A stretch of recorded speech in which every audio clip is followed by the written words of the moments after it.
Hollywood বেশি দিন আর রাজত্ব করতে পারবে না, কারণ চায়না যা শুরু করেছে তাতে মনে হয় না বেশি দিন আর রাজত্ব করতে পারবে হলিউডের ইন্ডাস্ট্রি বা আমেরিকান মুভি।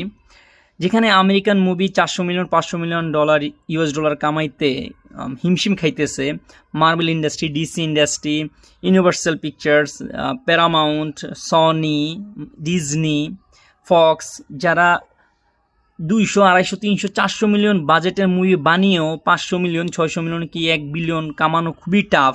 মানে 1 বিলিয়ন তো এখন বলতে গেলে সোনার হরিণ তাদের কাছে কামানো।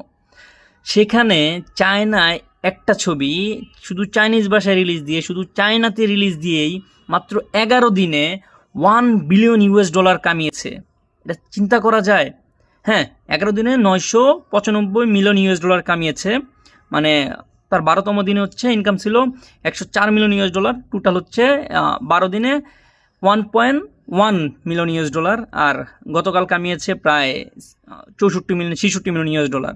তো টোটাল 13 দিনে 1.16 বিলিয়ন ইউএস ডলার ইনকাম করেছে নি হাও টু মুভিটি। মানে এক কথায় মানে চিন্তার ভাবনার বাহিরে। চায়না যেভাবে আগেইতেছে সম্পূর্ণ চিন্তা ভাবনার বাহিরে। সামনের বছর ওলফ ওয়ারিয়র 3 আসতে পারে, ডিটেকটিভ চায়নাটাউন 4 আসতে পারে, দ্য ওয়ান্ডারিং আর্ট 3 আসতে পারে, হাই মম 2 আসতে পারে, দ্য ব্যাটেল অ্যাট সিনজিং 3 আসতে পারে। মানে যে কোনো এর মধ্যে যে কোনো 2টা মুভি আসবেই হ্যাপি নিউ ইয়ারে, চাইনিজ নিউ ইয়ারে। তখনও সেটাও 1 বিলিয়ন ক্রস করবে আরামসে। প্রতি বছর ডে বাই ডে প্রতি বছরই তারা মানে এই হ্যাপি নিউ ইয়ার মানে চাইনিজ যে নিউ ইয়ার ক্যালেন্ডার ইয়ার ওইটাতে ইনকাম বাড়তেই আছে। জাস্ট করোনা দিয়ে 20, 21, 22 এই 3টা বছর একটু কম ছিল। বাট নি হাও টু যা করেছে এবার তা সত্যি অবিশ্বাস্য। শুধু একটা দেশে একটা ভাষায় রিলিজ দিয়ে 1.16 বিলিয়ন ইউএস ডলার কামাইছে মাত্র 13 দিনে। আমার যেটুকু ধারণা 1.5 বিলিয়ন তো অনায়াসে চলে যাব, 1.8ও যেতে মানে যাবে শিওর।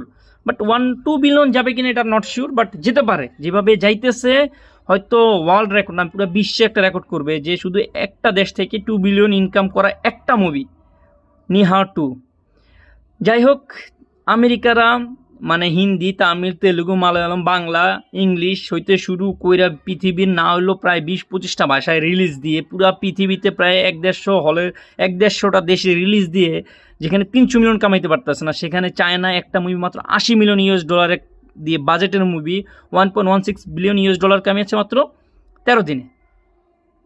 যেখানে অ্যাভেঞ্জারও এরকম করতে পারে নাই। মানে আজ পর্যন্ত পৃথিবীর